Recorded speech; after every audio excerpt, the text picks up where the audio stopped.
আসসালামু আলাইকুম ওয়ারহমতুল্লাহি ওয়াবারাকাতুহ। প্রিয় ঈমানদার ভাই ও বোনেরা, আজ কোনো সাধারণ দিন নয়। আজ প্রথম রোজা। আজ সেই দিন যেদিন আসমানের দরজা খুলে যায়। আজ সেই দিন যেদিন রহমত ঝরে পড়ে বান্দার উপর।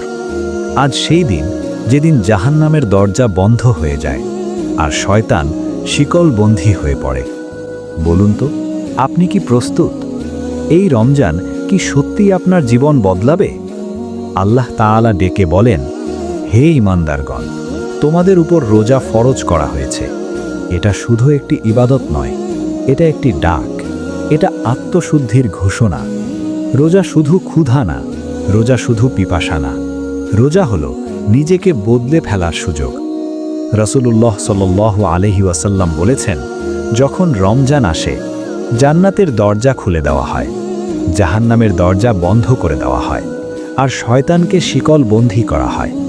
ভাবুন, আজ সেই দরজা খুলে গেছে। হয়তো আজই আপনার নাম রহমতপ্রাপ্তদের তালিকায় লেখা হবে। প্রথম দিন মানে নতুন শুরু।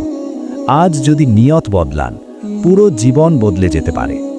নিজেকে জিজ্ঞেস করুন, আমি কি শুধু না খেয়ে থাকব, নাকি গীবত ছাড়ব, মিথ্যা ছাড়ব, হারাম ছেড়ে দেব? রাসূল সাল্লাল্লাহু আলাইহি ওয়াসাল্লাম বলেছেন, যে ব্যক্তি মিথ্যা ও খারাপ কাজ ছাড়ে না, তার না খেয়ে থাকার কোনো প্রয়োজন আল্লাহর নেই। আমরা কি শুধু ক্ষুধার্ত থাকব, নাকি বদলে যাব? রমজান কুরআনের মাস। রমজান সেই মাস যাতে কুরআন নাজিল হয়েছে। এই মাসে কুরআন ছাড়া রমজান অসম্পূর্ণ। প্রতিদিন একটু হলেও কুরআন পড়ুন। এক পারা, না পারলে 10 পৃষ্ঠা, না পারলে 3 পৃষ্ঠা, কিন্তু কুরআনকে ছেড়ে দেবেন না। আজ প্রথম তারাবিহ। এটা শুধু নামাজ না, এটা ক্ষমার দরজা। রাসূল সাল্লাল্লাহু আলাইহি ওয়াসাল্লাম বলেছেন, যে ব্যক্তি ঈমান ও সওয়াবের আশায় রমজানের রাতে দাঁড়ায়, তার পূর্বের গুনাহ মাফ করে দেওয়া হয়। ভাবুন, পুরো জীবনের গুনাহ মাফ। রোজাদারের দোয়া ফিরিয়ে দেওয়া হয় না। ইফতারের আগে চোখের পানি ফেলুন, হৃদয় খুলে বলুন, হে আল্লাহ, আমাকে বদলে দিন। বেশি বেশি জিকির করুন, সুবহানাল্লাহ, আলহামদুলিল্লাহ, আল্লাহু আকবার, আস্তাগফিরুল্লাহ। কে জানে, এটাই হয়তো আমাদের শেষ রমজান। গত বছর যারা আমাদের সাথে ছিল, আজ তারা কবরের অন্ধকারে। আপনি কি নিশ্চিত পরের রমজান পাবেন? সময় খুব কম। আজই তওবা করুন, আজই বদলে যান।